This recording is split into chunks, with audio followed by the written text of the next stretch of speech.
palabra contra quien sea de una vez. Así sepas que rompe nubes, échala. Tu palabra por dentro lo quema y te da sed. Es mejor perder el habla que temer hablar. Échala tu palabra contra quien sea. Muy buenos días, bienvenidos a su programa Trinchera del Poder Popular por la mejor 101.1 FM, forjando identidad y nueva ciudadanía. En la dirección general, Vicky Cova. Producción, Argenis Figueroa. Edición y montaje, Luis Lara. En los controles, Baris de Ríos. Y en la producción y locución del programa, quienes con mucho cariño llegamos para todos ustedes de lunes a miércoles de 8 a 10 de la mañana, Zuleika King y Luis Enrique Gabasut. Bueno, muy bien, el día de hoy pues quedamos para desarrollar un tema relevante que está, bueno, sobre el tapete. Por cierto, que el día de ayer, en el programa de radio del camarada comandante presidente Nicolás Maduro Moros, bueno, él en varias oportunidades desarrollando la idea de la teoría y la práctica, que son un binomio indisoluble y que van de la mano, teoría y práctica, práctica y teoría, que no puede ser solamente teoría o solamente práctica, sino, de acuerdo a como él mismo dijo, un 50-50, tanto teoría como práctica, ¿no? Y entonces, en función de eso, pues él desarrolló su programa y aludió nuevamente a esas personas que, bueno, que han venido de alguna manera cuestionando, criticando,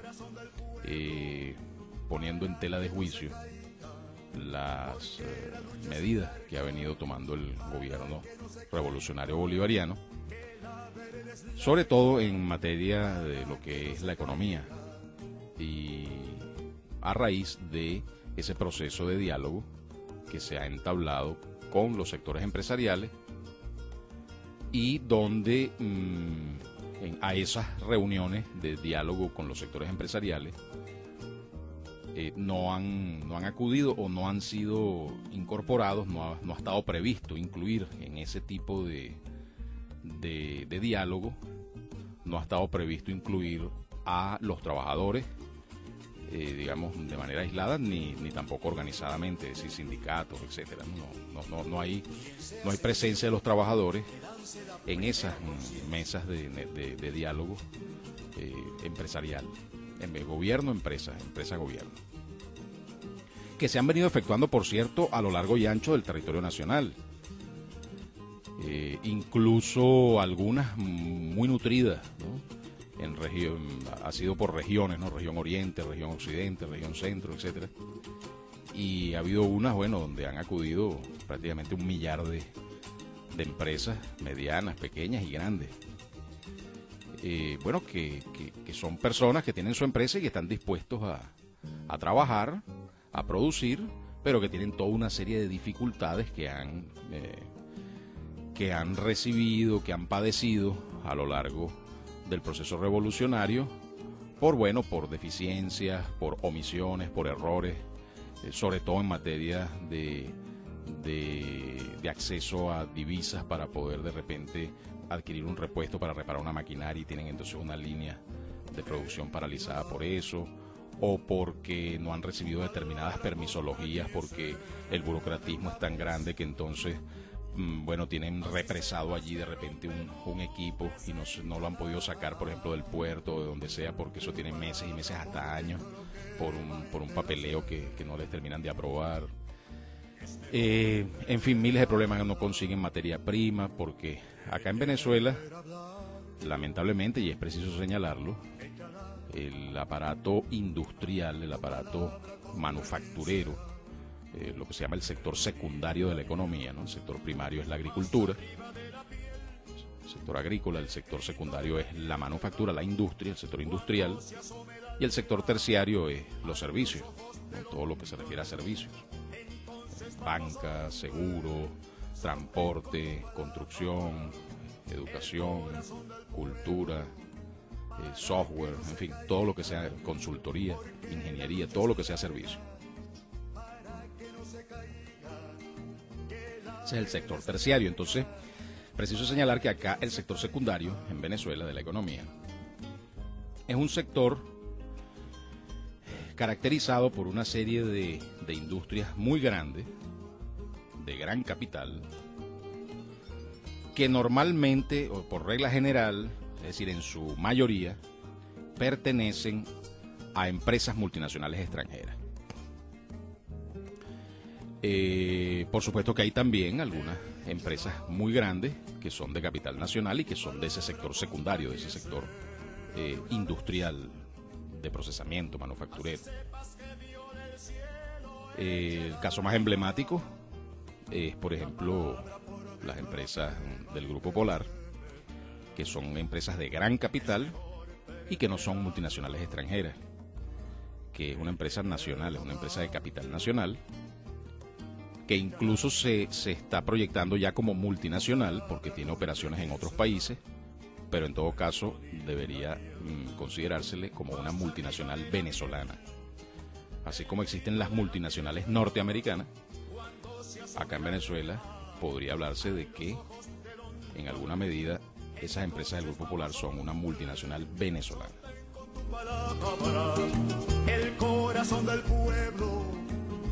¿Qué ocurre? Tenemos entonces que ese es un sector industrial caracterizado por eso, pero además también hay una serie de empresas pequeñas y medianas. Recordemos que una empresa, esto de la empresa pequeña, mediana y grande, se determina por el número de trabajadores en nómina, empleos directos que están allí reflejados en esa empresa. Entonces una empresa pequeña es la que llega hasta 50 trabajadores, desde 10 trabajadores hasta 50 trabajadores. Es una empresa pequeña en nómina, empleados en nómina directa. Menos de 10 trabajadores es una microempresa o una empresa familiar. Y entre 51 trabajadores y 500 trabajadores, entre 51 y 500 trabajadores en nómina directa, es una empresa mediana.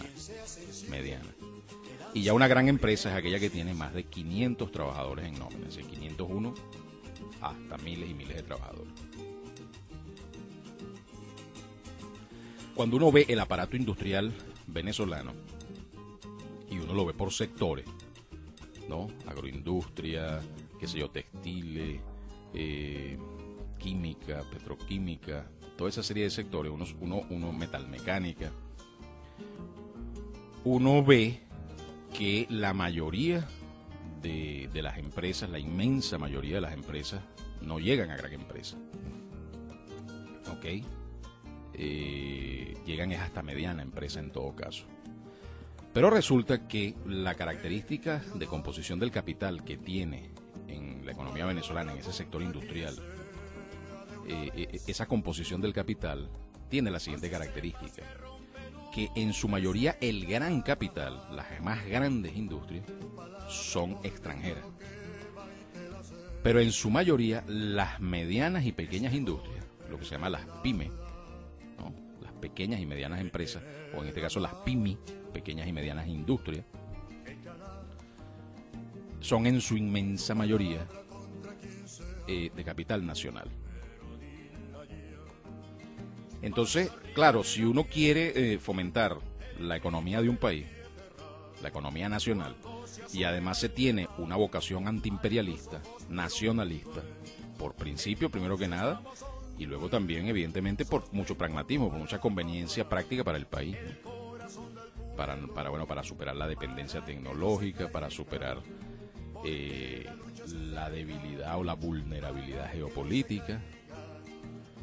En fin, para toda una serie de factores es evidentemente conveniente que un país tenga una industria fuerte, poderosa, pero que sea nacional, pues, que no sea de intereses extranjeros. Entonces, si queremos desarrollar la industria nacional, a quien hay que apoyar es a la pequeña y mediana industria, porque ese sector de las pymes es donde está el capital nacional, pero además no es gran capital. O sea, no se refiere, allí no hay esa oligarquía, esos amos del valle, ¿no?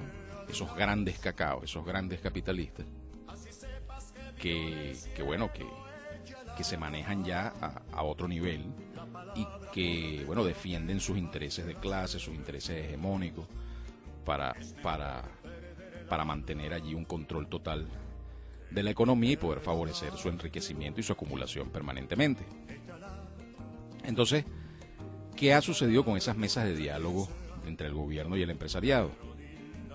Que a esas mesas de diálogo sí han acudido algunas de las grandes empresas. Pero principalmente lo más interesante es que quienes están acudiendo, y además masivamente, son las pequeñas y medianas industrias nacionales, de capital nacional, que han sido las más perjudicadas. Porque cuando el gobierno bolivariano ha adoptado las medidas hacia el socialismo, ¿no? Acabar con el capitalismo y entrar en un sistema socialista, una economía socialista, esas medidas, claro, las empresas más grandes, de mayor capital, han tenido mucho más músculo y mucho más resistencia para mantenerse, medrar y continuar e incluso crecer, a pesar de las medidas adoptadas por el Estado. Una medida típica característica del proceso revolucionario cuando se enfoca hacia el socialismo, hacia la izquierda, son las nacionalizaciones y expropiaciones, que el presidente Chávez vino ejecutando sistemáticamente a lo largo de los últimos años. Pero principalmente, fíjense este detalle, la inmensa mayoría de esas nacionalizaciones y expropiaciones fueron efectuadas a empresas extranjeras, a las grandes empresas extranjeras de capital multinacional. También hubo, por supuesto, sobre todo en el caso del sector primario de la economía, lo que se refiere a agricultura, ganadería, por la parte de la tierra y el latifundio, hubo una serie de expropiaciones a capitales nacionales, porque resulta que la mayoría de ese capital nacional, del gran capitalismo nacional de venezolanos como tales, se concentra fundamentalmente, históricamente, en el sector primario. ¿No? Es decir, ¿por qué? Por los terratenientes, pues, las grandes haciendas, las grandes extensiones de tierra, ¿no? Y luego el latifundio y todo aquel nefasto flagelo que está, bueno, definido en los libritos de texto más elementales y reconocido por todo el mundo, tanto de pensamiento de izquierda como de derecha, que es un flagelo para las economías latinoamericanas, lo que se conoce como el latifundio. El presidente Chávez atacó bastante el latifundio. Con la Constitución primero, luego la Ley de Tierra y toda la lucha y la firmeza como jefe de Estado para llevar a cabo aquellas expropiaciones y echarse de enemigo a medio mundo y a todos esos intereses tan poderosos, y bueno, y tener la valentía de hacerlo, ¿no? Y de mantenerse firme en ese rumbo. Y ese digamos, claro, pero en el sector industrial propiamente dicho, en el sector secundario, quienes se vieron más afectados, excepto aquellos que fueron, por supuesto, nacionalizados o expropiados, que en realidad no se vieron tan afectados, porque si usted es una gran compañía multinacional extranjera y a usted le nacionalizan la empresa, la filial que usted tiene allí en Venezuela, bueno, eso se hace un avalúo, se hace un justiprecio, no sé, y normalmente nos meten gato por liebre. Casi siempre el gobierno bolivariano, el gobierno venezolano, antes del gobierno bolivariano era más aún, por supuesto, porque además había la sinvergüenzura de los gobernantes, que cuando se nacionalizaba, bueno, pagaban eso a precio de pepita de oro y lo que quedaba allí era prácticamente pura chatarra. Ese fue, por ejemplo, el caso de la CanTV.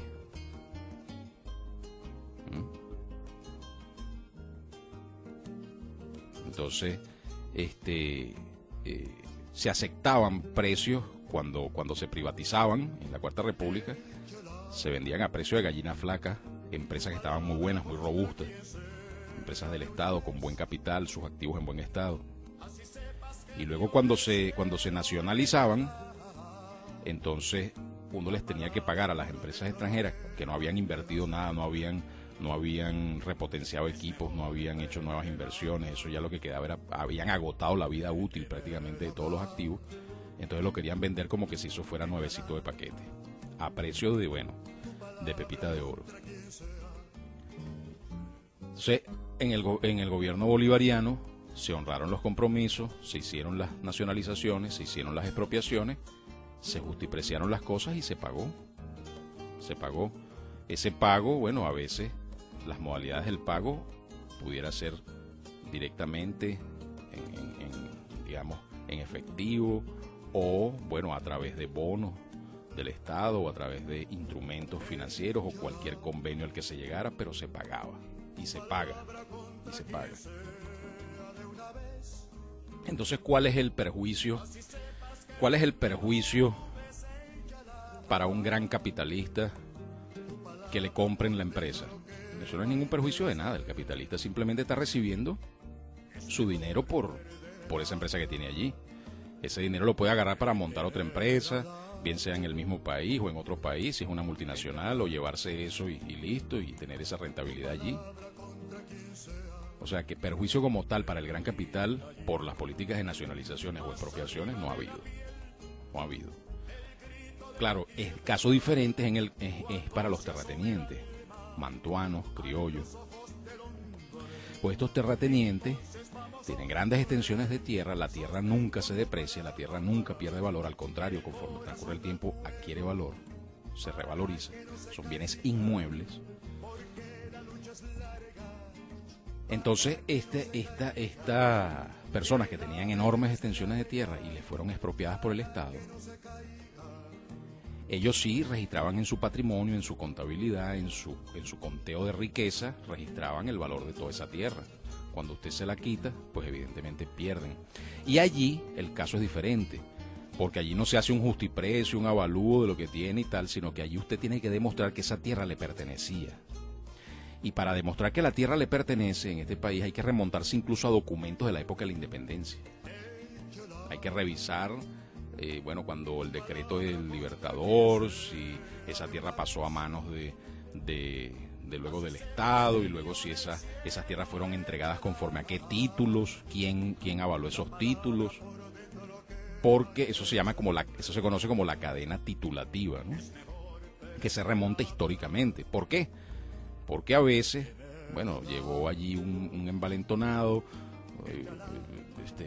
se agarró ese pedazo de tierra arbitrariamente, por la fuerza. Pasaron los años, pasaron las décadas, incluso siglos, y eso se le transfirió a los hijos, a los nietos, pero a la final hay una falla de origen, ¿no? Porque fue una apropiación indebida, no le pertenecía a esa familia. Y entonces cuando se expropia tierra a un terrateniente, el problema está allí, que el Estado comienza a revisar todo eso, la cadena titulativa, todo, y si usted no tiene cómo demostrar, si usted, por ejemplo, tiene títulos que llegan hasta principios del siglo XX, pero resulta que no demuestra que esas tierras tenían una titulación anterior en el siglo XIX y ustedes no pueden demostrar, como terrateniente, que esa titulación fue válida, bueno, usted nunca fue dueño de esa tierra, ni su familia, ni sus herederos. Y así hayan pasado 100, 150 años ejerciendo esa familia la posesión de esa tierra, la pierde. Porque en el proceso de expropiación se determina que fue una posesión ilegítima de la tierra, y por supuesto el Estado no le paga ni medio, ni le resarce ningún daño ni nada, ¿no? Ni le compensa. Y como aquí la mayoría de esos terratenientes y la mayoría de las tierras fueron mal habidas en ese sentido, entonces es evidente que esa godarria, esos mantuanos, esos terratenientes, esa burguesía, esa oligarquía criolla asociada a la tierra, a la riqueza vinculada a la tierra, bueno, esa sí se vio bien afectada por la revolución bolivariana. Y bueno, ese es el problema. Claro, hubo casos, por ejemplo, de fondos ganaderos y agrícolas donde supuestamente no sé cuántos millones de hectáreas, y entonces bueno, nada más se utilizaban ahí unos pocos miles de hectáreas para la explotación ganadera y el resto era baldío, pues, libre, lo tenían ahí nada más que de engorde. Entonces el Estado llegaba y expropiaba la tierra que no se le estaba dando ningún uso, y a veces le respetaba la porción de tierra que realmente estaba siendo destinada a la producción agropecuaria. E incluso si había explotación agropecuaria, ya había allí, bueno, vaqueras, ya había instalaciones, ya había ciertos activos invertidos allí, sistemas de riego y tanques y galpones y barracas, etcétera, etcétera. Bueno, pues eso sí se sometía o sí se sometió a un justiprecio, un avalúo, y el Estado compensó a la persona por el valor de esas cosas. Entonces, más o menos esa es la historia de las nacionalizaciones y las expropiaciones. Caso totalmente diferente es en la industria, pues. Ahora, esta pequeña y mediana industria, estos pequeños y medianos industriales venezolanos, se vieron muy afectados. Porque, por ejemplo, el control de cambio, bueno, el gran capital, las grandes compañías multinacionales y el gran capital nacional, los grandes capitalistas nacionales, bueno, se dedicaron a través de la nefasta corrupción del Estado burgués, bueno, a hacer lobby y esto y lo otro, y hacer su gran negocio allí con los corruptos que estaban allí en Cadivi, y entonces lograron sacar un montón de dólares en empresas de maletín y en empresas multinacionales con sobrefacturación y toda una serie de vicios. Y realmente eso no lo destinaban a la producción, sino que simplemente era para llevarse los dólares, pues, para hacerse de una riqueza, una fortuna mala vida, ¿no? Robarse el dinero de la nación y no invertirlo realmente en producción. Pero lo más desastroso de eso, lo más negativo, lo más lamentable, no fue ni siquiera que esa gente se haya robado ese dinero, que ha sido estimado por el alto gobierno nacional y con funcionarios de muy alta credibilidad y renombre en alrededor de 20.000 millones de dólares solo en el 2012 y una cantidad equivalente solo en el 2013, ¿no? Muy bien. Pero eso ni siquiera fuese lo más grave. Lo más grave a mi modo de ver, y la consecuencia la estamos viendo ahorita en esta guerra económica y en este padecimiento que todos tenemos, es que la pequeña y mediana industria del aparato industrial de capital nacional de venezolanos, que no son ningunos mantuanos, que no son ningunos compañías multinacionales extranjeras, que no son ningunos ricos de cuna, que la mayoría de esas pequeñas y medianas industrias son gente como usted, gente como yo, gente común y corriente que viene de abajo y que le ha puesto un mundo y ha montado su fábrica. ¿Ok? Bueno, toda esa gente no tuvo acceso a los dólares. Porque claro, el gran capital era el que se lo llevaba. Si usted llegaba y sobornaba a un funcionario corrupto de Cadivi, este funcionario corrupto de Cadivi favorecía los intereses del que más dinero tenía, del más poderoso. Y el más poderoso eran el gran capital, pues, y siguen siéndolo. Principalmente extranjeros, porque ya eso está estudiado. Yo personalmente hice un estudio de eso, está publicado en Aporrea. Y el estudio ha sido revisado por múltiples economistas y todo, y se ha concluido que efectivamente es así. Es valedero lo que allí se concluye, que la mayoría de esos dólares se lo llevaron las empresas, las más grandes empresas del gran capital. Muy bien, y que son además extranjeras, ¿no? Por lo que explicaba de la composición del aparato industrial en Venezuela. Pero entonces estas pequeñas y medianas industrias que sí producen, que sí se dedican a fabricar zapatos, vestidos, textiles, alimentos, envases, productos de todo tipo, electromecánica, metalmecánica, toda una serie de producción que le hace falta al país. Bueno, estas empresas se estrangularon a lo largo del control de cambio, porque ahí, bueno, llegaban a Cadivi, metían su solicitud siguiendo el canal regular y ahí se secaban, porque a lo mejor el corrupto le pedía una comisión que, bueno, que primero el honrado pues no estaba dispuesto a caer en eso, y el que por desesperación o por lo que fuera dijera, bueno, vale, te voy a pagar la comisión, tú me tienes contra la espada y la pared, ¿qué voy a hacer? Necesito esas divisas para poder reparar la maquinaria y seguir funcionando el galpón, la línea de producción.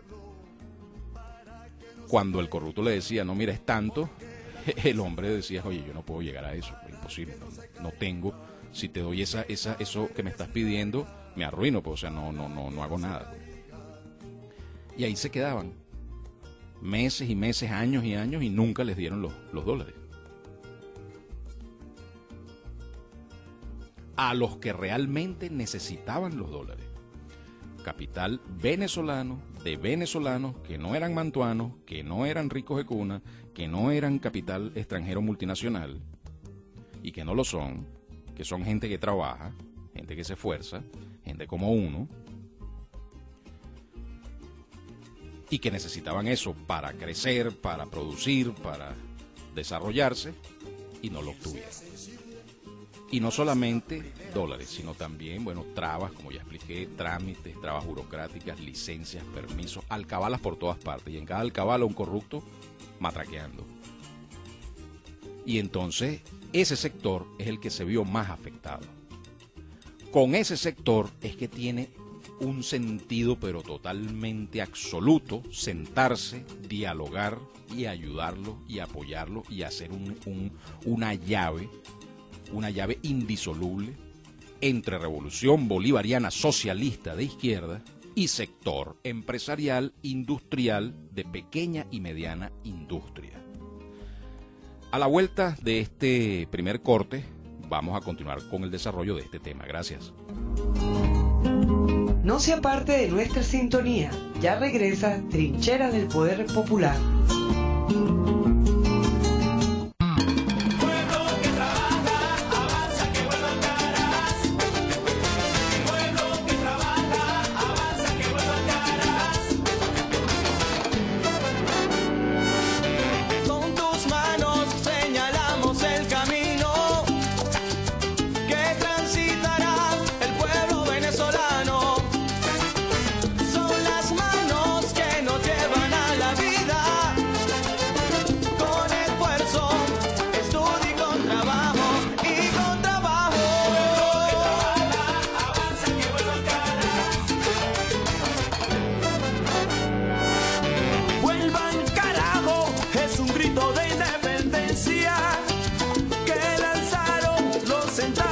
Patria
Ya de regreso, queridas usuarias y usuarios, acá en su programa Trinchera del Poder Popular por la mejor 101.1 FM, forjando identidad y nueva ciudadanía.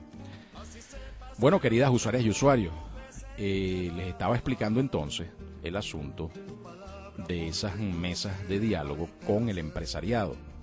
Claro, decir así de entrada, no, el gobierno revolucionario, bolivariano, socialista, izquierdista, golpe de timón, legado de Chávez, se sentó a dialogar con el empresariado, ¿no?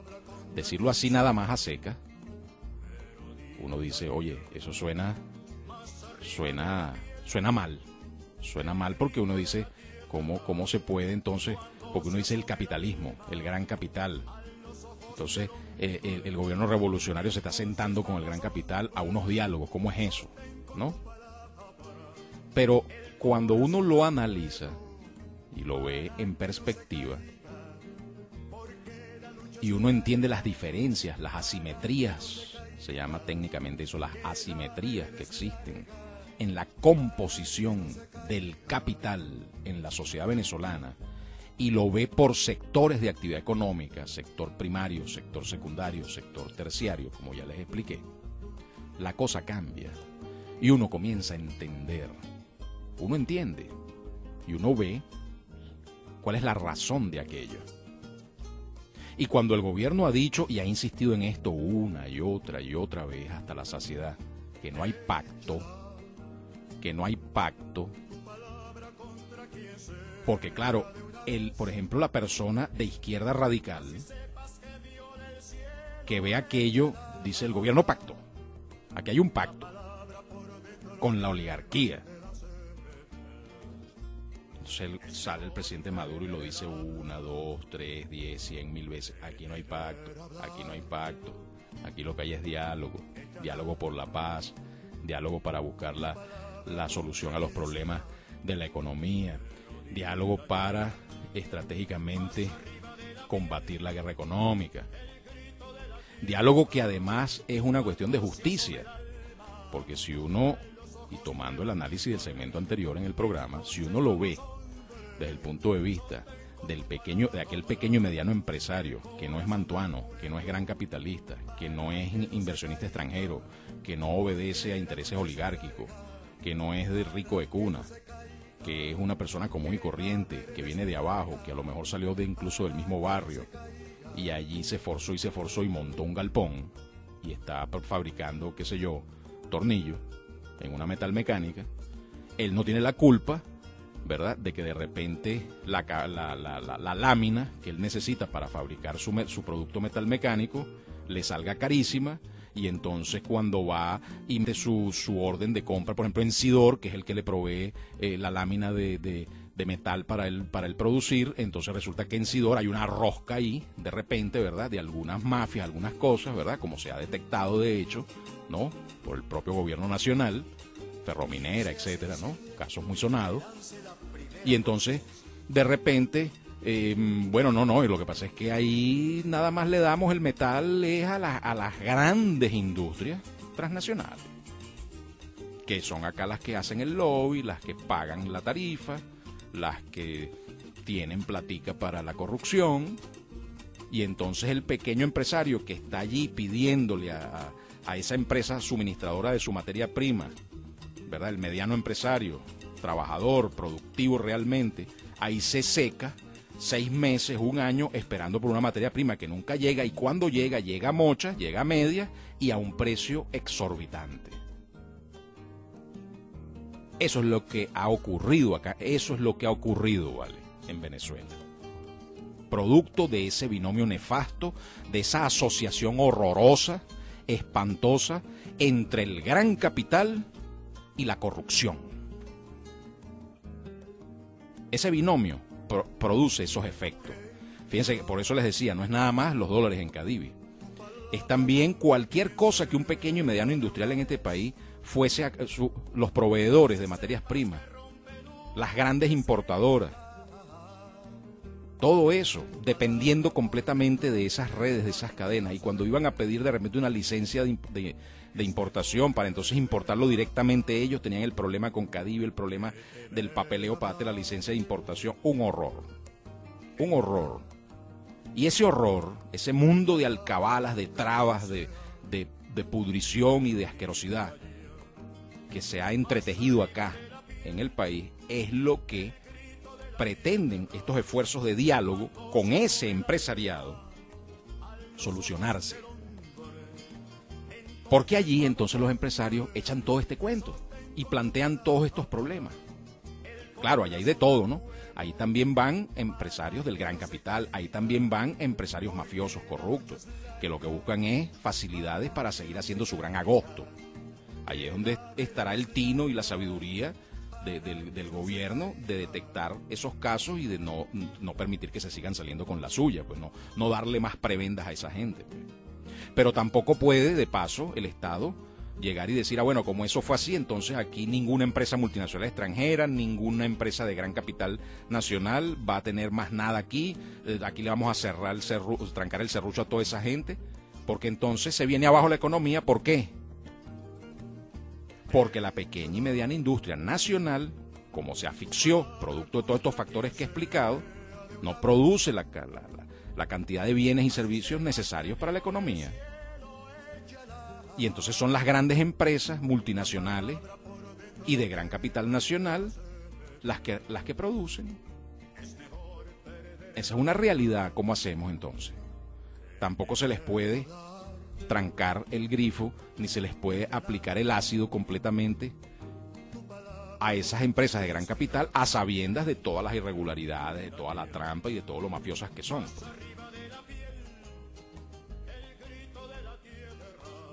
Pero ¿qué es lo que hace el Estado?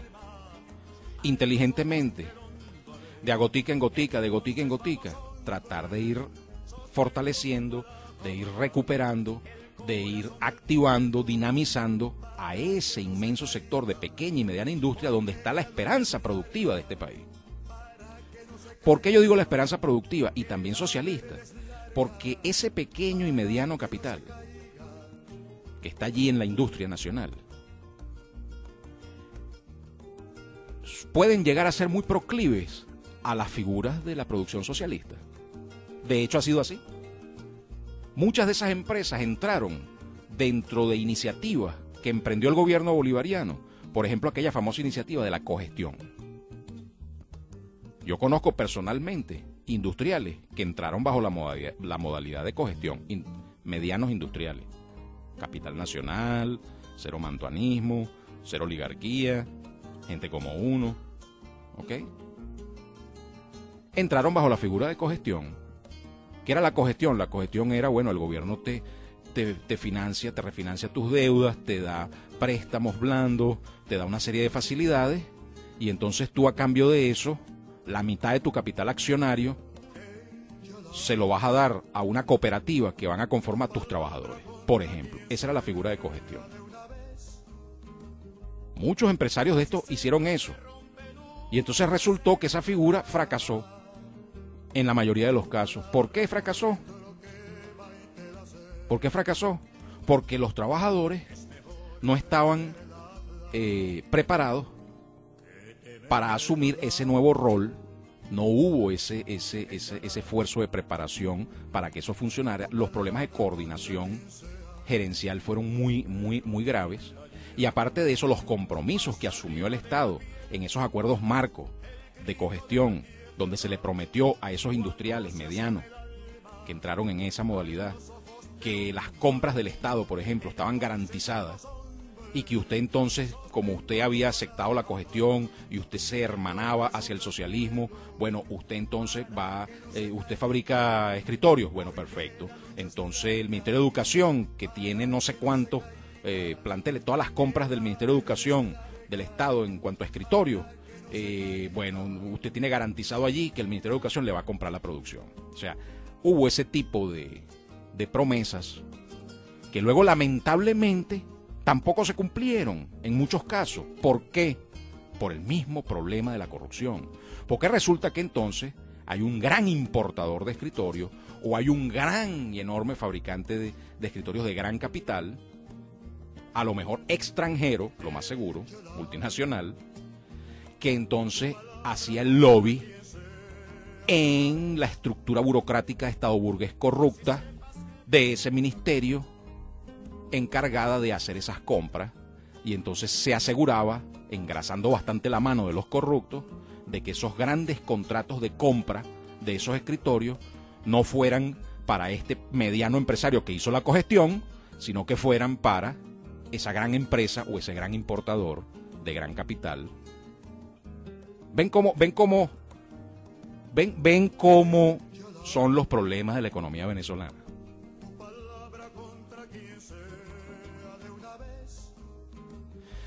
Entonces, ¿qué es lo que tiene que hacer el Estado? Lo que está haciendo. El Estado lo que tiene es que entender, meterse y ponerse en los zapatos de ese pequeño y mediano industrial, entender todos los problemas y dificultades por las que ha pasado y solucionárselo. Para, entre otras cosas, con eso, dejar de favorecer el gran capital y la red de corrupción estatal, y a cambio de ello favorecer a los que realmente producen bienes en este país, que son esos pequeños y medianos empresarios venezolanos que le echan pichón todos los días. Y que no son enemigos ni de Venezuela, ni de la patria, ni mucho menos de la revolución, ni del socialismo. Porque lo han demostrado, ellos se han plegado, ellos han manifestado muchas veces la voluntad de integrarse a iniciativas socialistas. De hecho, ese sector de pequeña y mediana industria, en Europa Occidental, por ejemplo, es el que típicamente genera iniciativas hacia la izquierda de economía productiva socialista. Porque es más proclive a eso. Pues.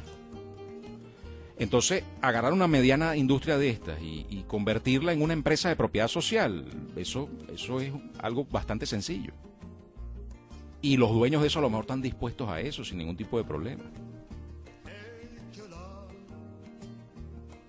Entonces, en ese aspecto, en esa área, tiene mucho sentido una economía mixta. Donde no tiene sentido una economía mixta, pero para nada, es, por ejemplo, una economía que sea neoliberal y socialista al mismo tiempo. Porque ahí sí es una economía que entonces usted vea, por ejemplo, que en lugar de nacionalizaciones y expropiaciones haya privatizaciones. Y una economía donde se privaticen las empresas del Estado. Y una economía que privatice PDVSA.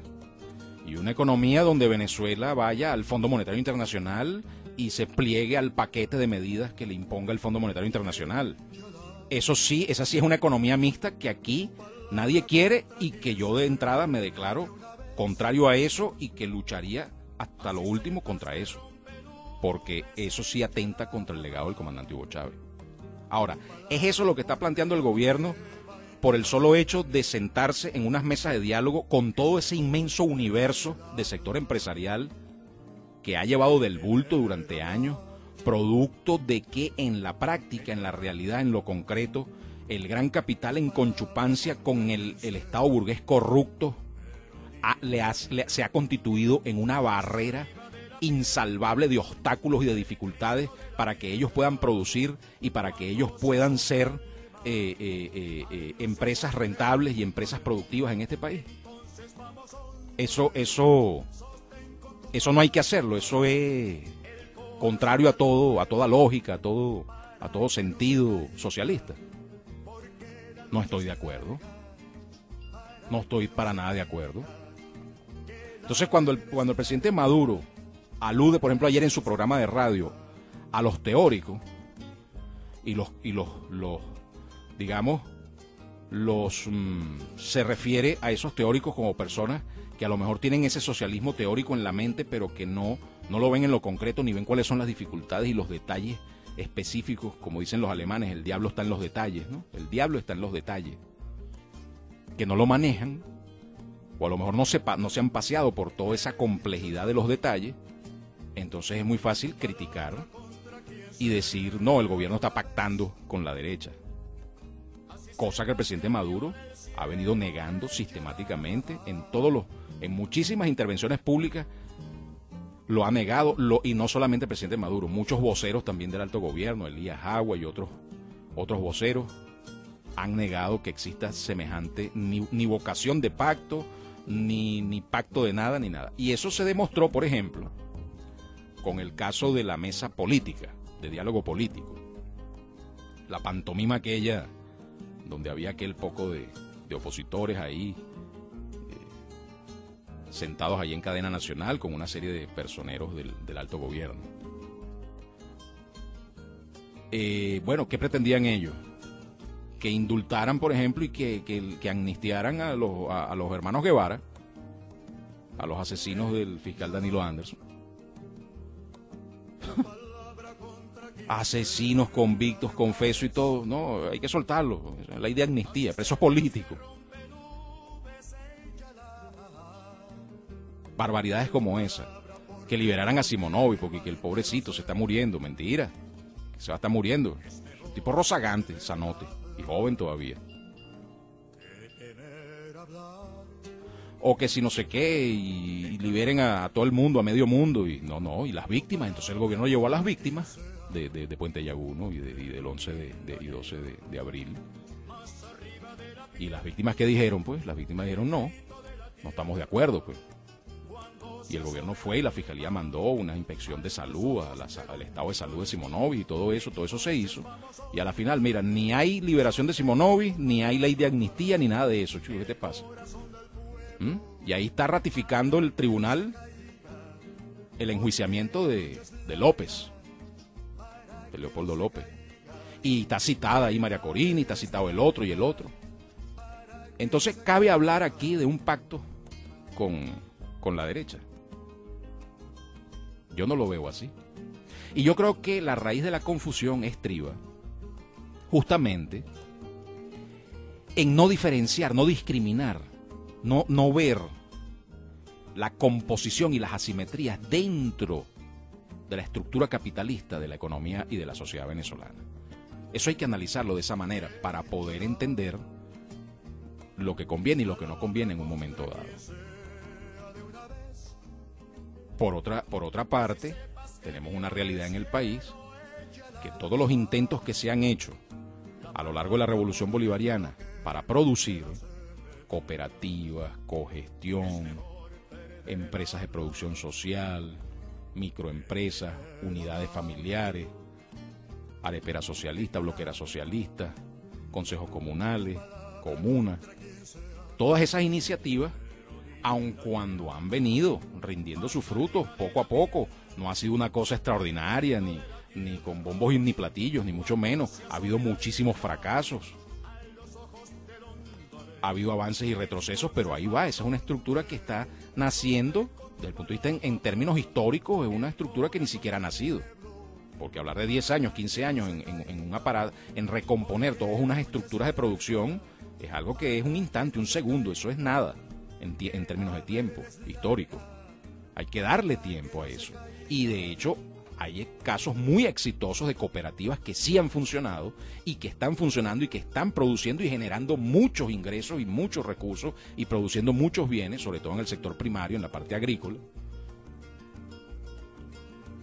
Y hay casos, por ejemplo, de empresas de cogestión que sí funcionaron, y hay todo el universo de empresas del Estado nacionalizadas y expropiadas, que muchas de ellas sí han funcionado y que sí están generando rentabilidad. ¿Ok? El caso de las empresas mixtas, también de alta tecnología y de gran capital, conjunto entre el Estado venezolano y naciones aliadas, como por ejemplo Bielorrusia, Rusia, China, Irán, etcétera, que también están instaladas y están funcionando. Caso de Industria Orinoquia, de las computadoras, Industrias BIT, la parte de los automóviles, Venirauto, las fábricas de puertas, las fábricas de ventanas prefabricadas para la Misión Vivienda Venezuela. Sí, toda una serie de cosas que sí están funcionando, y muchas de las expropiaciones y nacionalizaciones y socializaciones han venido funcionando. Caso de Industria Diana, caso de Lácteos Los Andes, ¿okay? Caso de Movilnet, caso de CanTV, caso de la misma industria petrolera, PDVSA. Es decir, que tampoco es de que automáticamente, no, por ser del Estado o por ser socialista, eso no produce, eso es ineficiente, eso no sirve. Mentira, eso es mentira. Eso es mentira. Pero sí es cierto de que no hay todavía la cantidad tal como para abarcar la totalidad de los bienes que demanda y que consume una sociedad y una economía que además cada vez tiene mayor renta, mayor poder adquisitivo y que por lo tanto los niveles de demanda son gigantescos. Y si a eso le sumamos el contrabando de extracción, lo que se va para Colombia, producto de las mafias, de la corrupción y de la guerra económica, pues la cosa se pone más difícil todavía. Bueno, queridas usuarias y usuarios, hemos llegado al siguiente corte del programa, vamos al mismo y a la vuelta continuamos con más, incluso para darle participación a la audiencia en unos mensajitos de texto que han estado entrando. Gracias. No se aparte de nuestra sintonía, ya regresa Trinchera del Poder Popular. ¿Te molesta mi amor de juventud? Y mi amor es un arte en virtud. ¿Te molesta mi amor sin antifaz? Y mi amor es un arte de paz.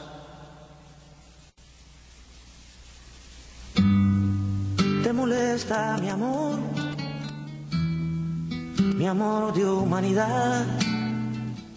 Y mi amor es un arte en su edad. ¿Te molesta mi amor de surtidor? Y mi amor es un arte mayor. Mi amor es mi prenda encantada, es mi extensa morada, es mi espacio sin fin. Mi amor no precisa frontera como la primavera, no prefiere jardín. Mi amor no es amor de mercado, porque un amor sangrado no es amor de lucrar. Mi amor es todo cuanto tengo, si lo niego lo vendo. ¿Para qué respirar?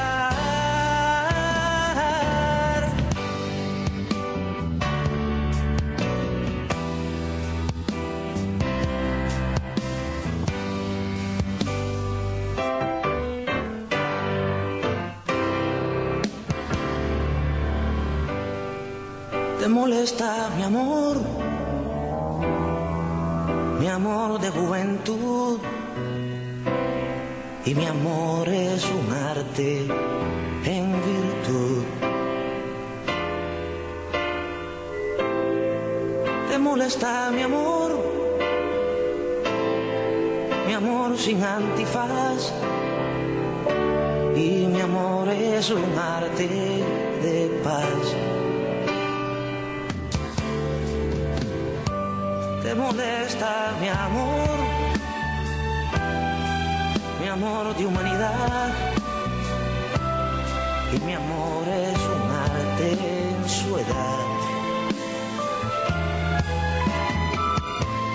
¿Te molesta mi amor de surtidor? Y mi amor es un arte mayor. Mi amor no es amor de uno solo, sino alma de todo, lo que urge es sanar. Mi amor es un amor de abajo, que el devenir me trajo para hacerlo empinar.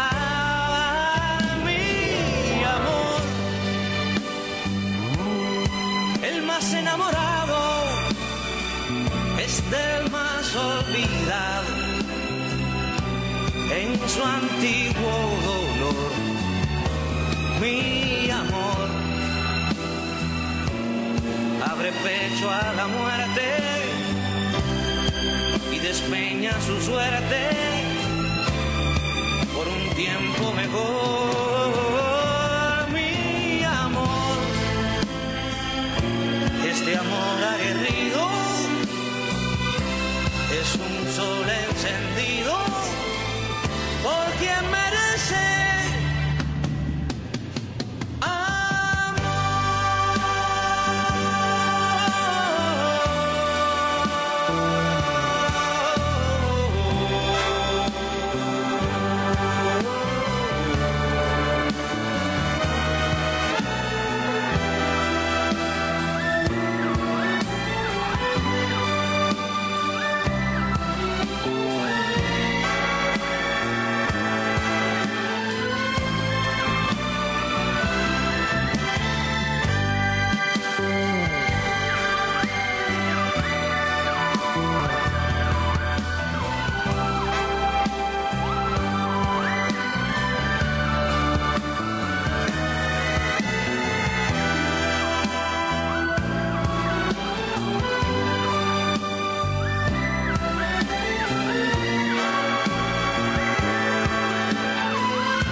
Ya de regreso, queridas usuarias y usuarios, acá en su programa Trinchera del Poder Popular.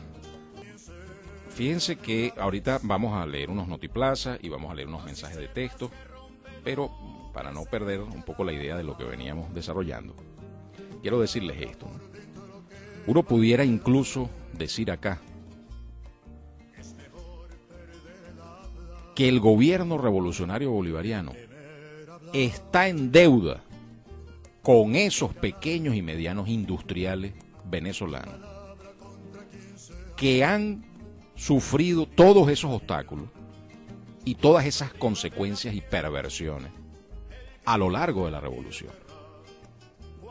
Producto de esa alianza macabra, diabólica, entre el gran capital oligárquico, plutocrático, tanto extranjero como nacional, y la burocracia corrupta enquistada en espacios de poder dentro del Estado burgués.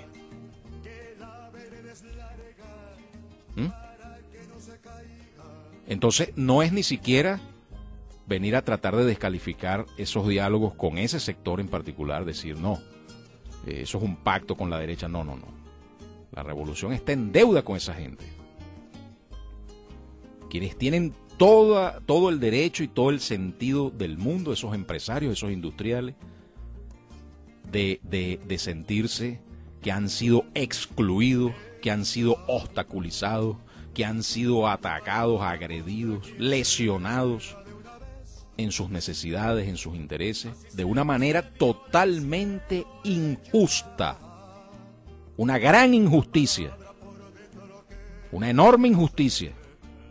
Y así como la revolución siempre ha buscado de acabar con las injusticias en este país, reivindicar los procesos de los trabajadores y sus demandas más justas, y de igual manera todos los sectores de población que fueron excluidos de este país, pensionados, jubilados, personas de la tercera edad, infancia abandonada, indigentes, personas abandonadas, excluidas, personas que quedaron sin sus ahorros, que perdieron su dinero y que nunca se les hizo ningún resarcimiento para eso, las cuotas balón, los créditos indexados, todas las injusticias, la exclusión no solo de los sectores populares, también la exclusión de las clases medias, que no tenían acceso a créditos, que no tenían acceso a financiamiento para un vehículo, para una vivienda, para una remodelación de su casa. Todas esas facilidades las instrumentó el gobierno bolivariano,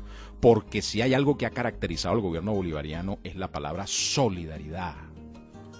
Solidaridad con todo y con todos quienes merecen esa solidaridad. con los que no son sinvergüenza, con los que no son corruptos, con los que han llevado del bulto, con los que han sufrido y padecido la exclusión en todo su sentido. Bueno, pues ese sector de pequeña y mediana industria ha sido un sector que ha padecido la exclusión en este país. Y la revolución está en deuda con ese sector. Y eso es lo que está saliendo allí en esas mesas de diálogo, con ese sector. Aquí no estamos hablando del gran capital plutocrático oligárquico, eso es otra cosa. Tenemos una llamada, vamos a darle cabida. Sí, buenos días, estás al aire. Buenos días, Luis Enrique Cavazú, José Armando González, camarada. Mi camarada José Armando González, muy buenos días, adelante. Bueno, camarada, te voy a decir algo, realmente estoy molesto, indignado, defraudado de muchos camisarrojas revolucionarios que le mintieron al presidente Chávez, sí, que le siguen mintiendo al país, que le siguen mintiendo al presidente Maduro. Este fin de semana, desde el jueves pasado, he estado recorriendo Aragua, Carabobo, Apure, y es vergonzoso ver, y constaté con mis propios ojos, la gran mentira hacia los valles de Aragua, donde allí se cosechaba la gran cantidad de caña de azúcar, y que hoy estén abandonados unas estructuras para la producción de viveros protegidos. Y yo no sé qué ingeniero agrónomo pudo haber dictaminado que esas tierras eran para el cultivo de maíz, que esas tierras eran para cultivos de ají y de pimentón, cuando allí Dios ha sido maravilloso y entregar esas tierras para el cultivo de caña de azúcar. Bendito allí sea una Dios. mata de maíz, Luis Enrique, dormida a menos de 1 metro de altura, que eso no cosecha nada, lo que decimos en el llano, pasilla, porque solamente da la tusa y apenas 2 o 3 granitos de maíz regados en la mazorca de maíz.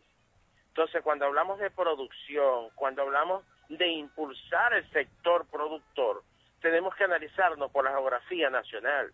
No podemos sembrar en Guatire, por decirte algo, en los llanos, en la meseta de Guanipa, hortalizas que solamente se dan para el área del frío. No podemos ir a experimentar algo diferente a lo que son capaces de producir las tierras. ¿Dónde están los ensayos que se hicieron en el Alto Apure, en Barinas, para la producción de arroz que se hizo allí? Una experiencia, si no mal recuerdo, que allí se expropiaron una gran cantidad de terrenos que se recuperaron y que no llegaron a sembrarse ni siquiera 30 hectáreas de arroz, cuando la proyección eran 300.000 hectáreas de arroz, y eso está aquí en Luis Enrique, abandonado aquí en el Alto Apure, en Apure. Eso clama ante los ojos de Dios, como dice mi mamá. Entonces, fíjate, es vergonzoso cuando tenemos que reconocer las fallas nuestras. Es vergonzoso cuando hay gerentes que no son gerentes, que se visten de rojo, y si no sabe, no tienen un perfil para los cargos que están haciendo. Oye, vale, no acepten el populismo político o el ventajismo o el clientelismo político para un cargo y ganarse unos grupos. Me tocó inspeccionar. No se te oye bien, José Armando. No se te oye bien. Estás perdiendo la señal. Con mucha dificultad. Se cayó la llamada. José Armando, disculpa, porque estaba muy interesante tu intervención. Si tienes ocasión de redondearla, pues vuelve a comunicarte, por favor. Bueno, fíjense lo que señala José Armando. Ahí están las dificultades. Están las dificultades. Un modelo alternativo, un modelo de, a lo mejor eso no sabemos, esos valles fértiles de Aragua, a quién fueron transferidos, a lo mejor una empresa de propiedad social o una empresa mixta, una empresa del Estado. No se sabe la figura que está manejando eso.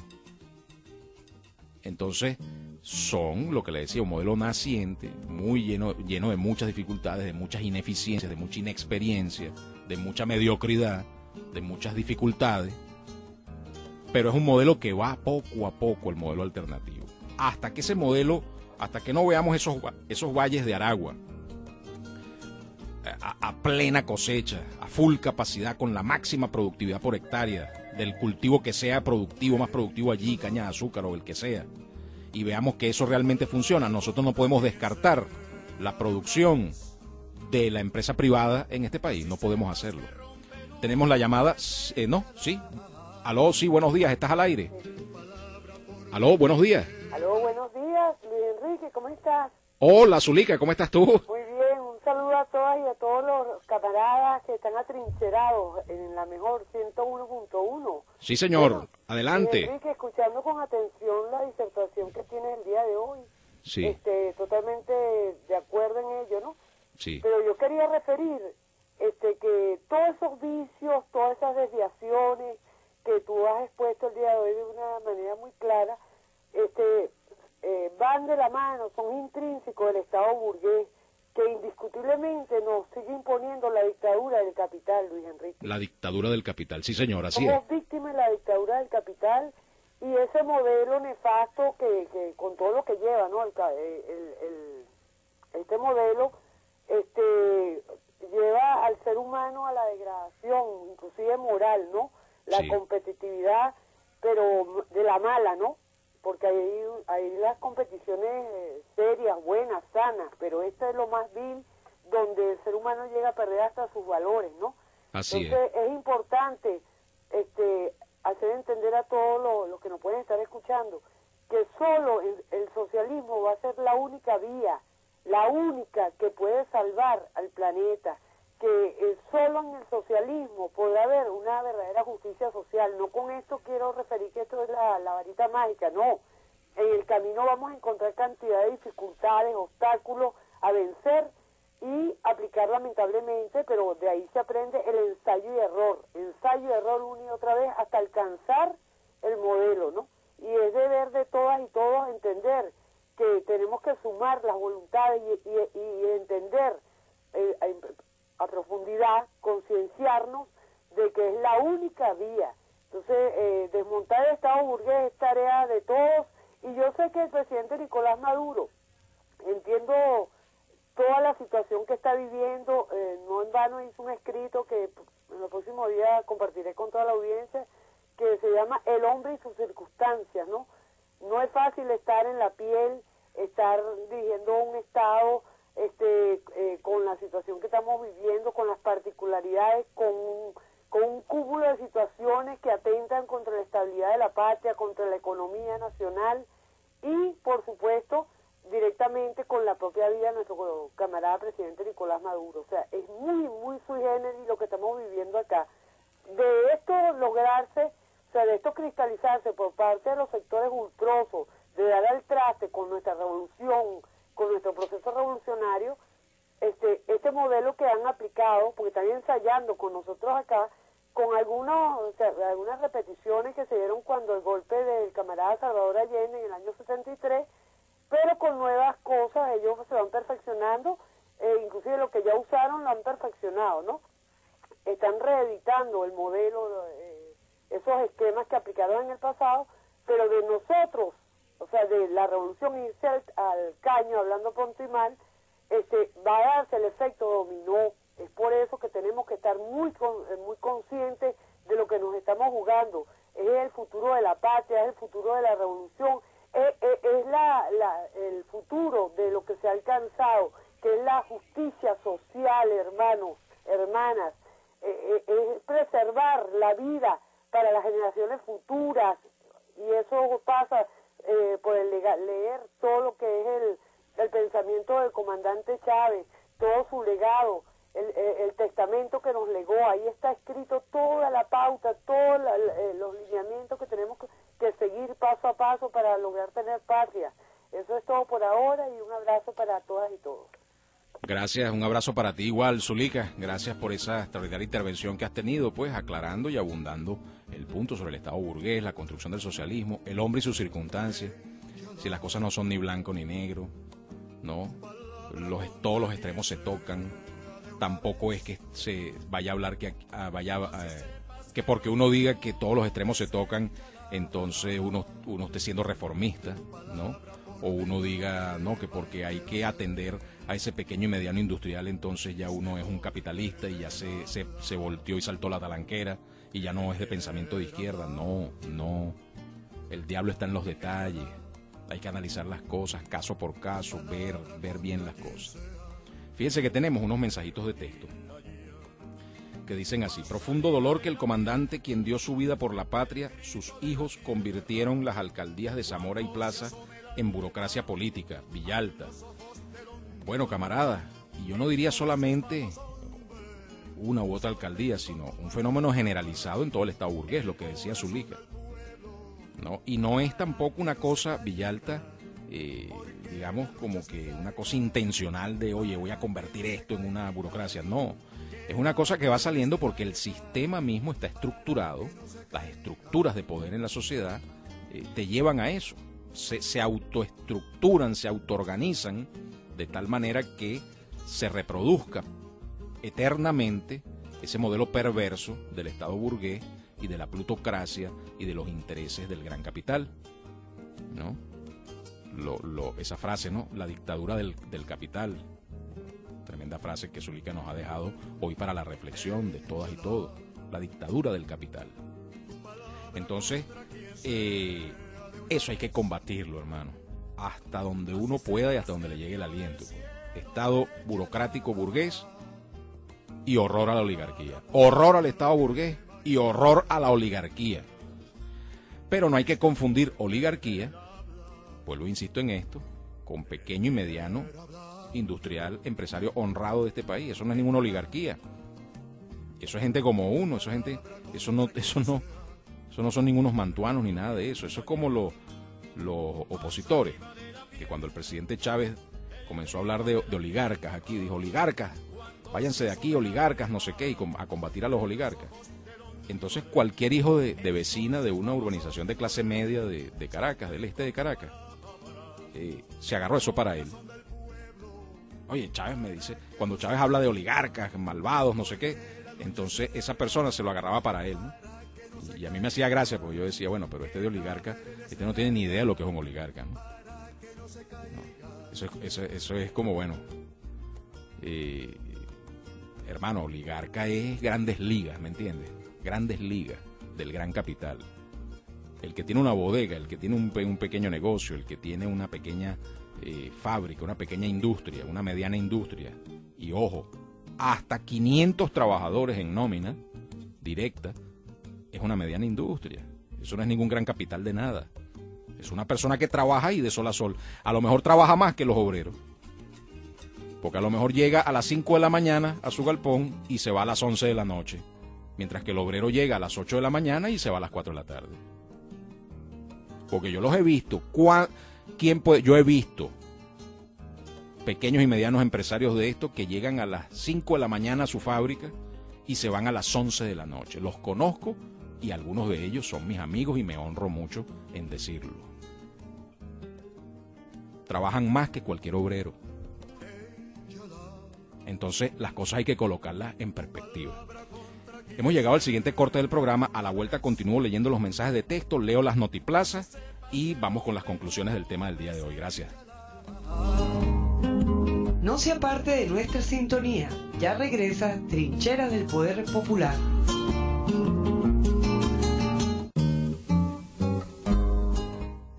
Ya de regreso, queridas usuarias y usuarias, acá en su programa Trinchera del Poder Popular. Mensajito de texto dice: ánimo, camarada, ante el ataque de la gusanera, unidad, lucha, batalla y victoria, Villalta. Gracias, Villalta. Ánimo para ti también, hermano, rodilla en tierra. Tenemos otros mensajitos que dicen: los concejales de Maletín los premiaron, reclaman prestaciones como si fueran empleados públicos, Villalta. Bueno, eso es una aberración, verdaderamente Villalta viene denunciando esto desde hace tiempo. Si le van a estar dando prestaciones sociales a un concejal, eso es una aberración, ¿no? Una aberración. Tenemos otro mensajito de texto que dice: buen día, Gabazú, es Antonio Zamuro de Carrizal. Un saludo, Antonio, gracias por comunicarte con Trinchera. La CIA tiene muchos tentáculos y buscan de desunir los que estamos con esta revolución. Estamos claros. Chávez vive. Oye, gracias, Antonio, por tu mensaje. Bueno, fíjense, ¿no? Antonio ve un poco más allá de las cosas, trata de hermenéuticamente penetrar en los asuntos y decir, bueno, la CIA tiene tentáculos, tratan de desunir, pero que los que estamos con la revolución estamos claros. Me contenta mucho por eso, Antonio, y espero que nosotros desde acá, desde Trinchera, también aportemos un granito de arena a esa claridad todos los días. Mayor claridad revolucionaria cada día. Eso eran todos los mensajitos. Ahora fíjense, para ir redondeando las ideas y concluyendo el tema de hoy. Bueno, tenemos un Notiplaza, vamos a darle lectura y luego concluimos. Nos hace llegar gentilmente la licenciada Yusmeli Díaz, quien es la directora de Prensa y Comunicación de la Alcaldía del municipio Ambrosio Plaza del Estado Bolivariano de Miranda, lo que es Guarenas. Rodolfo Sanz reinaugura ambulatorio en 27 de febrero. Rehabilitación integral valorada en 724.461 bolívares con 71 céntimos. Gracias al compromiso con la salud del pueblo de Guarenas por parte del alcalde del municipio Plaza, Rodolfo Sanz, este viernes fue reinaugurado el ambulatorio Dr. Julio Omaña en la urbanización 27 de febrero.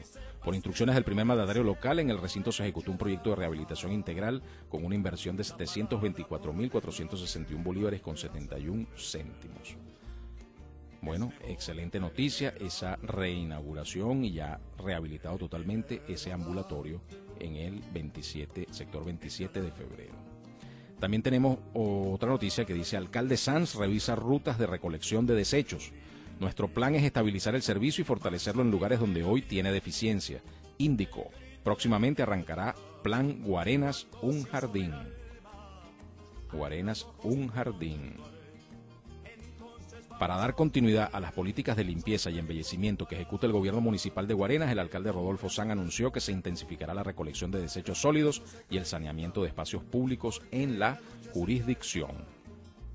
El alcalde del municipio Plaza también informó que su equipo trabaja en los detalles finales del plan Guarenas Un Jardín, que consiste en sembrar plantas ornamentales en los espacios que se han rescatado. Se plantea sembrar en los alrededores de las principales vías, así como zonas urbanas, para ir contribuyendo, por supuesto, a ese embellecimiento y el rescate de la ornamentación pública, que es tan importante para la calidad y el buen vivir de toda la ciudadanía. Así que felicitamos al alcalde Rodolfo Sanz por estas extraordinarias iniciativas y por la demostración contundente que está dando de ir adelantando una excelente gestión municipal. Le auguramos, por supuesto, el mayor de los éxitos en esa gestión y que continúe así y síganos haciendo llegar estas notas de prensa tan interesantes, tan importantes, para que día a día la ciudadanía esté enterada de cómo va avanzando la gestión municipal allá en el municipio Ambrosio Plaza. Muy bien, queridas usuarias y usuarios. El asunto de las empresas, las pequeñas y medianas industrias, todos los obstáculos que sufrieron y que han sufrido, y cómo ahora se echa de menos que ese sector fuese un sector mucho más desarrollado, mucho más marchando sobre ruedas, porque eso habría contribuido a contrarrestar la guerra económica. Pero fíjense, el problema está en que muchas veces estos empresarios, ¿qué hacían ellos siendo pequeños y medianos industriales? Bueno, pues para ellos canalizar sus necesidades, sus requerimientos, sus demandas hacia el gobierno, hacia el Estado, utilizaban cámaras de afiliación, cámaras gremiales, cámaras de afiliación, típicamente cámaras de industriales, cámaras de empresarios, cámaras empresariales. Y estas cámaras, como están muy politizadas por el asunto pues del gran capital y de las oligarquías y la plutocracia y mantener los privilegios de élite, entonces, en lugar de canalizar esas necesidades, esas demandas y de una manera constructiva, de una manera positiva, buscando la solución a los problemas de sus afiliados, pequeños y medianos, lo que hacían era plantear un bloqueo, una barrera, un muro, una muralla gigantesca que impedía que el pequeño y mediano industrial se comunicara directamente con el Estado, con el gobierno revolucionario. Y ellos, en lugar de ser los intermediarios necesarios para que estos empresarios solucionaran su problema, lo que a la final se convertían era en una barrera, y venían y convencían a ese empresariado pequeño y mediano de que el culpable era el gobierno, de que el culpable eran las políticas públicas, y de que tienen que estar contra el gobierno y tienen que entonces votar por la oposición y tienen que asumir esta posición política y no sé qué y tal, cuando a la final esa no es la verdad. La verdad es que el gran capital, en conchupancia con la gran corrupción, impiden que el aparato productivo venezolano nacional verdadero se desarrolle. Esa es la verdad. Pero entonces estos empresarios piensan que no, que es el gobierno y las políticas públicas el que es responsable de eso. Y no ven que el gran empresario, que el gran capital, sobre todo multinacional, y la gran oligarquía mantuana, criolla, eso que llaman la oligarquía rancia y apátrida rentista, eso es el enemigo común, no solamente del gobierno revolucionario, es el enemigo común del pueblo y es el enemigo común de la pequeña y mediana industria criolla nacional, verdadera, productiva. Enemigo común. Y hasta que no entendamos eso, no vamos a poder solucionar el problema en el país. Entonces, por una parte eso, ¿no? Pero de allí lo interesante de estos esfuerzos de diálogo con ese sector empresarial. Porque entonces, finalmente, se ha roto esa barrera infranqueable que representaban las cámaras empresariales y estos pequeños y medianos industriales están comenzando a interactuar directamente con el gobierno nacional. Y a lo mejor, sí y solo sí, el gobierno nacional le logra dar respuesta efectiva, oportuna y eficiente a esas necesidades, que la persona finalmente consiga el contrato con el Ministerio de las Compras del Estado que le prometieron, que realmente consiga el pedido a las empresas que suministran la materia prima y que le llegue en la cantidad y en el precio razonable que debe ser, y que realmente esa empresa meta la solicitud de la divisa para importar la maquinaria y para importar los repuestos a su maquinaria y también otras materias primas que no se producen acá en el país, y que realmente le den esa divisa y realmente pueda importar esas cosas oportunamente, con eficiencia, con celeridad, sin trabas, sin matracas, sin corrupción. Y si esos empresarios viven esa experiencia y ven que pueden tener esas soluciones y el gobierno se las da, hermano, eso puede ser la fórmula mágica, no solamente para una catapulta política y un refortalecimiento de la posición política del gobierno revolucionario bolivariano y las simpatías, que se traduce también en simpatías electorales, adicionales, sino que además puede ser la gran solución para ese sector de pequeña y mediana industria y para activar realmente el aparato productivo nacional. Aparato productivo nacional es ese. Lo otro no es nacional, porque son intereses extranjeros multinacionales, y la rancia oligarquía pátrida importadora rentista no es aparato productivo, es aparato rentista. Así que el verdadero aparato productivo, quieranlo o no, es ese. La pequeña y mediana industria en Venezuela, de venezolanos. Y además, el inmenso universo de las nuevas formas alternativas socialistas de producción, conjuntadas todos bajo la etiqueta del poder popular organizado y productivo. Bien sea por cooperativa, bien sea por modalidades de cogestión, por empresas de propiedad social, empresas de producción social, empresas de propiedad social directa, empresas de propiedad social indirecta, empresas comunales, comunas, consejos comunales productivos, informales, economía informal también, pero organizada, toda esa gama. Toda esa gama.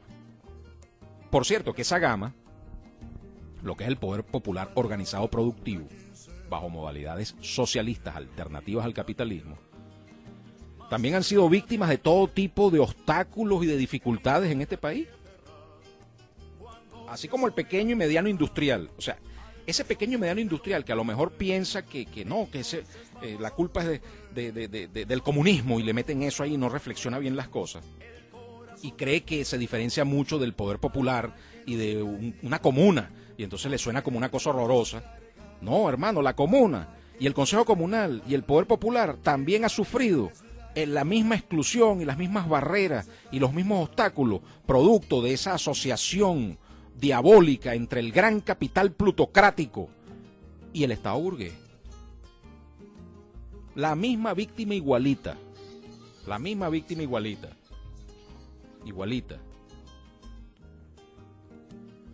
¿Cuántas veces un consejo comunal no ha metido su proyecto, su propuesta, no en un organismo, en 100 organismos, ha pateado calle, ha tocado puertas? Lo único que le ha faltado es arrastrarse a los pies de los grandes burócratas que toman las decisiones de si le dan o no le dan la concesión graciosa, divina, de darle el recurso para que monten su pequeña empresa y hagan su proyectico. ¿Cuántas veces? Ahí sí hablo yo con total y absoluto conocimiento, porque yo soy teórico, pero también soy práctico. Yo estuve aquí, por ejemplo, en el municipio de Zamora del Estado Bolivariano de Miranda 1 año y medio metido en las montañas de este municipio en un proyecto de siembra de papa para una cadena endógena agroproductiva que no solamente era la siembra, sino también el procesamiento industrial de la papa. Eso podemos hacer un programa completo. Una iniciativa del Movimiento de Batalla Social Punta de Lanza. Y fíjense, cuántas veces todas esas iniciativas se iban por tierra porque a lo mejor había un alcalde, un concejal, un funcionario medio de un ministerio que no le gustaba, porque entonces si esta gente, pero esta gente que van a hacer ese proyecto y si eso tiene éxito, entonces, me van a hacer sombra política a mí como alcalde o como concejal. Y a lo mejor Gabazú lo que quiere es ser concejal. Y entonces yo no le voy a dar, le voy a meter un obstáculo. Voy a levantar un teléfono y le voy a decir allá a Funda Comunal o allá al Ministerio de Agricultura y Tierra, en los contactos que yo tengo por allá. Y le voy a decir, mira, cuando Gabazú vaya por allá con un proyecto de papa, tú sabes, le tiras la puerta en la cara. O tú sabes, le dices que sí, que tal, que pin, pero engavetas eso, ¿viste? No, tranquilo, camarada, tranquilo. ¿Cuántas veces, quién de los que me están escuchando no han sido víctimas de eso? Entonces, ¿es el poder popular el que ha fracasado? ¿Son las iniciativas del poder popular las que han fracasado? ¿No será que la misma asociación diabólica perversa entre el gran capital plutocrático y la burocracia corrupta del Estado burgués se ha convertido en una barrera infranqueable también para las iniciativas del poder popular? No, porque entonces vienen los teóricos, pero esta vez teóricos que a veces ocupan también cargos en el gobierno. Y entonces dicen, no, lo que pasa es que el pueblo no está preparado, el pueblo no ha asumido, el pueblo no ha aprovechado las enormes facilidades que se le han dado, y entonces falló la vanguardia revolucionaria en entrenar a ese pueblo, en formarlo, en darle las capacidades productivas. Aquí no tiene que venir ninguna vanguardia revolucionaria a enseñarle al pueblo cómo producir. El pueblo es el que le va a enseñar a la vanguardia cómo producir. El pueblo sabe cómo producir. El pueblo sabe cómo producir. En este pueblo, además, no es nada más el pueblo de producir, como les digo, que si una conserva de coco. No es eso nada más. Aunque producir una conserva de coco tiene todo un proceso complicado, ¿no? Pero es que aquí no solamente tenemos conocimiento artesanal, empírico. ¿Para qué tenemos todo ese montón de universidades y todo ese montón de profesionales? Pues aquí hay excelentes profesionales en todas las ramas, de todas las ramas del conocimiento. Tenemos ingenieros, aquí tenemos, economistas, aquí tenemos proyectistas, aquí tenemos arquitectos, aquí tenemos todo eso y más, y mucho más. Y tenemos infraestructura de investigación, tecnología, institutos de alta tecnología y de alta investigación científica, como el IBIC, por ejemplo, o importantes laboratorios, por ejemplo, en la Universidad Simón Bolívar, por nombrar solamente algunos de los más avanzados. Aquí tenemos hasta laboratorios de mecatrónica, de ingeniería mecatrónica, que es la robótica. Aquí tenemos miles de cosas, talento humano, recursos de todo tipo. Y socialista, de paso, gente con su mente enfocada a la justicia social y a la equidad en la distribución de la renta. Entonces, ¿cómo que ha fallado el poder popular, o que el poder popular no está organizado, o que el poder popular no ha reaccionado o no ha aprovechado las oportunidades? No, hermano, es que las oportunidades se han cerrado. Aparentemente en la retórica están allí. Algunos sí han tenido esa suerte. Pero no es la idea del que tenga suerte o el que no tenga suerte, porque ese es el sistema capitalista, un golpe de suerte. No, tiene que ser algo sistemático, que le llegue realmente a todo el mundo, hasta el más tonto, hasta el más humilde, hasta el último rincón de la geografía de este país. Tenga la oportunidad, una comuna, un consejo comunal, de hacer su proyecto socioproductivo, más allá de una arepera y de una panadería y de una venta de conserva. Más allá de eso, una fábrica, chicos. Una fábrica, una industria. metalmecánica, eléctrica, electrónica, de componentes electrónicos. La gente no puede fabricar eso. Tiene que fabricar arepa. Arepa y conserva. Artesanal, rudimentaria. Y entonces, ¿para qué tenemos satélites? Pues? ¿Y para qué tenemos todos esos ingenieros y todos esos laboratorios y todo eso? Y Ministerio de Ciencia y Tecnología y Ministerio de todo eso. Los recursos están, lo que falta es organización. Y entender, pasarse el switch, de que sí, ciertamente, claro que ha habido, claro que hay mucha gente de poder popular y claro que hay mucho pequeño y mediano industrial que realmente cometen errores, no están a la altura, no dan la talla. Es verdad. Pero hay una inmensa mayoría de pequeño y mediano industrial, de gente en las comunas, en las comunidades, cooperativas y todo eso, que si se le da realmente la oportunidad y se abre realmente la puerta a esa oportunidad verdadera de montar un emprendimiento y llevarlo adelante, lo van a hacer y lo van a hacer y van a dejar loco a más de uno en este país. Pero el mismo aparataje del Estado burgués corrupto y de los politiqueros de oficio, que cualquier cosa que brille un poquito más que su mediocre sombra, lo ven como una amenaza a su estatus político. Eso sí es un factor que hay que entrarle a fondo y eso sí hay que discutirlo y combatirlo en el tercer Congreso del Partido Socialista Unido de Venezuela, próximo a celebrarse. Bueno, ¿cómo vamos a hacer para que los alcaldes se saquen esa cosa de que cualquier cosa que haga un consejo comunal que no sea de una gente que ellos pusieron allí, sino que sea de una iniciativa popular, no le va a hacer sombra política y entonces se va a sentir amenazado de que lo van a desplazar, que no sé qué? Y entonces obstaculiza todo aquello. Ese es el hueso duro, esas son las cositas de los detalles, ¿ves? El diablo está en los detalles, ¿ves? Y esto no es teoría, esto es práctica. Y de la pateada, la vivida y la sufrida en carne propia. En carne propia. Entonces, hay que, para solucionar un problema, entender el problema. Si no se entiende el problema, jamás se podrá solucionar. Bueno, queridas usuarias y usuarios, con esto concluyo el tema por el día de hoy.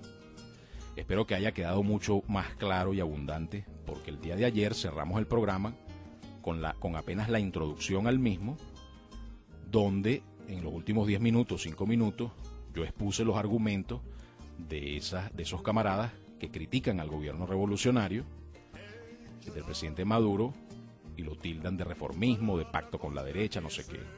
Y a lo mejor quedó la sensación en el aire de que yo estaba, de alguna manera, suscribiendo o adhiriéndome a ese punto de vista, y espero que el día de hoy haya quedado más que suficientemente claro, y además el por qué, ¿no? Porque a mí me gusta fijar una posición, asumirla, pero además explicar por qué la asumo.